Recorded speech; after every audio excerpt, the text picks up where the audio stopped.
Presentation phrases. Introducing yourself. Good morning, ladies and gentlemen. On behalf of Yangon Banana Company, I'd like to welcome you. My name is May, and I am a project coordinator here. In this sample, May says on behalf of Yangon Banana Company. On behalf of means that she is doing it for Yangon Banana Company. She is presenting for her company. She says, I am a project coordinator here. If she uses the word here, it means that the presentation is happening at her company. However, if she is doing the presentation away from her company or office, she would say there.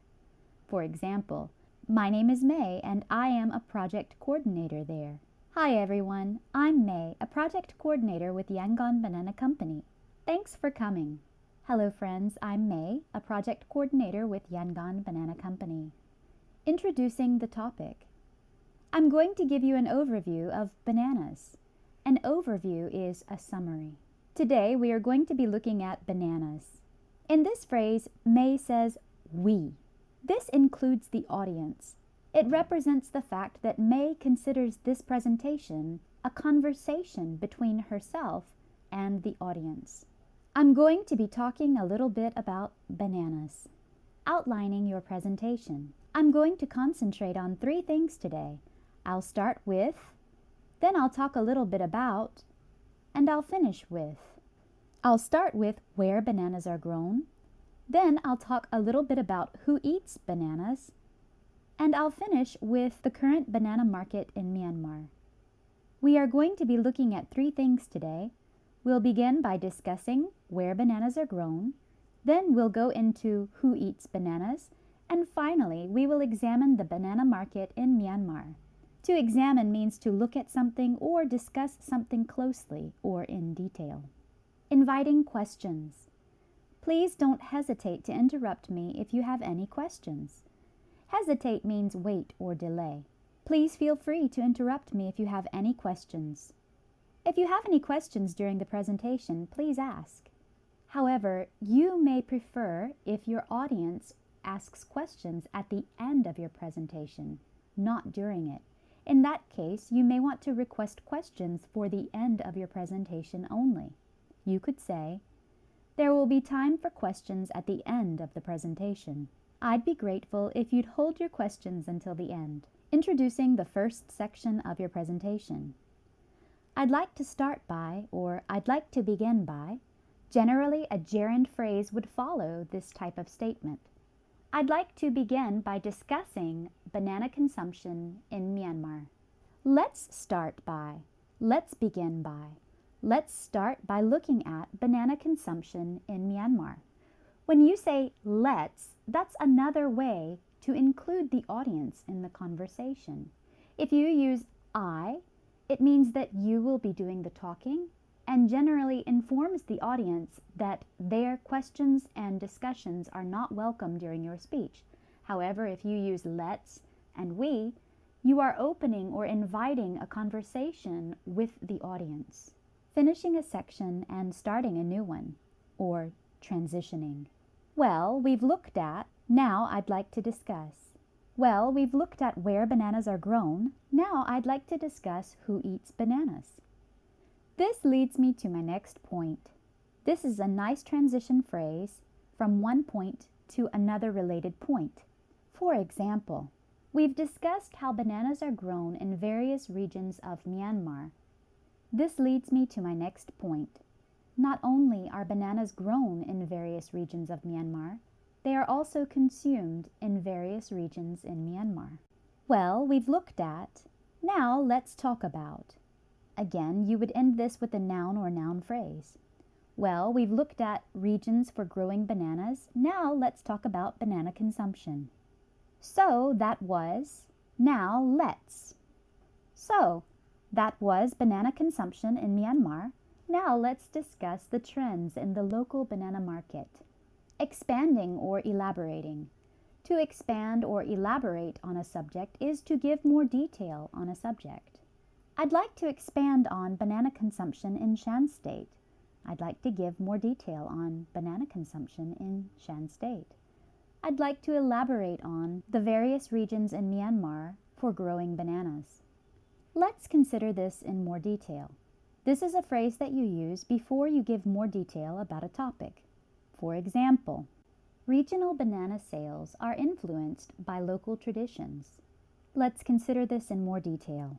Let me tell you a little more about plus noun or noun phrase. Let me tell you a little more about Pigeon bananas. Language for visuals. May I focus your attention on the slide? You will notice that plus clause. When we focus someone's attention on something, we are requesting them to look at or notice something. May I focus your attention on the slide? You will notice that the consumption of Pigeon bananas increased in 2020. Please direct your attention to plus noun. To direct your attention to something is to look at something. Please direct your attention to the chart on page 3. Take a look at plus noun. Take a look at is a friendly way to say look at. Look at is very direct and quite rude, but take a look at is more active and less forceful. Take a look at this slide. Take a look at this graph, etc. Okay, here we can see that plus clause. Okay, here we can see that banana sales rose in February.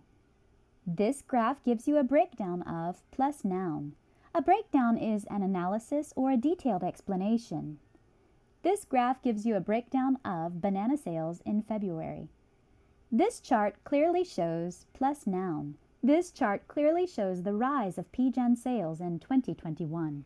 Talking about later points in your presentation. I will elaborate on this later in the presentation. Remember, to elaborate is to give more detail. I'll provide you with a more detailed explanation later in the presentation. More on this later. This is short and simple. For example, as you can see, Pigeon sales decreased in 2018, but increased later in 2021. There are many reasons for this, but more on this later. I'm going to talk more about this later. There are many reasons for this. I'm going to talk more about this later. Referring to earlier points in your presentation. If you mentioned something at the beginning of your presentation and want to discuss it later, you can use these phrases. To return to the original question, who eats bananas? To return to the original question, why did banana sales decrease in 2018? As I mentioned earlier, Pigeon sales rose in 2021.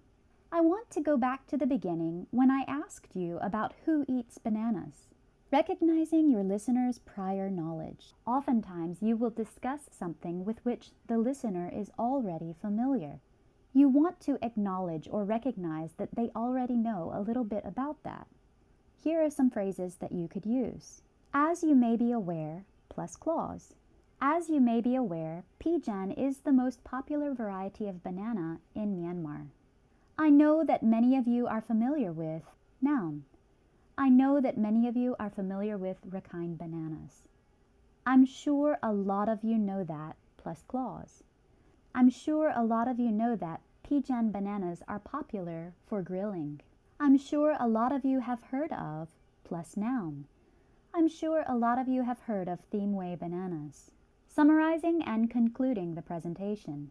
Well, that's about it for now. We've talked about where bananas are grown, who eats bananas, and the current banana market in Myanmar. This brings us to the end of our discussion. We have talked about where bananas are grown, who eats bananas, and the current banana market in Myanmar. Let's summarize, let's recap what we've looked at today. To recap is a short form of recapitulate. It means to restate or review. Most native speakers do not say the full word recapitulate. They usually just say recap. Finally, let's look back at what we've covered today. To cover something is to discuss it or to review it. So let's look back at what we discussed today. Inviting final questions. Does anyone have any questions or comments before we conclude today? Conclude means finish. If you'd like me to elaborate or clarify anything covered today, please ask. What if the audience member asks you a question that you don't have the answer to? What do you do? Here are two phrases that you can use to respond. I don't have that information with me right now. Could you give me your email and I'll send you an answer to that later today? That's a great question. However, I'm not sure of the answer. Would anyone else like to answer their question?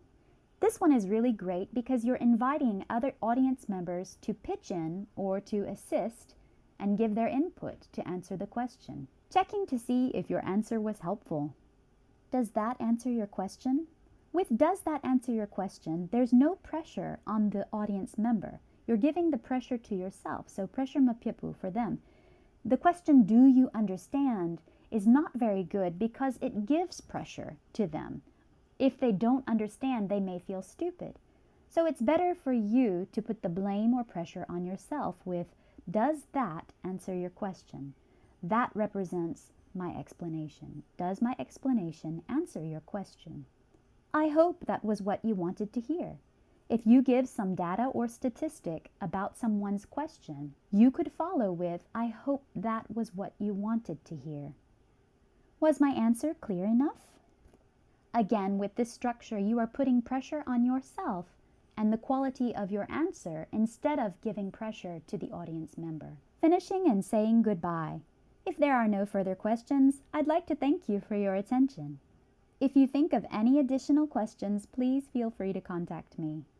Well, I think that's about it. Thanks for listening. Please contact me later if you have any additional questions or want more information. That's about it is a native way to say, that's all.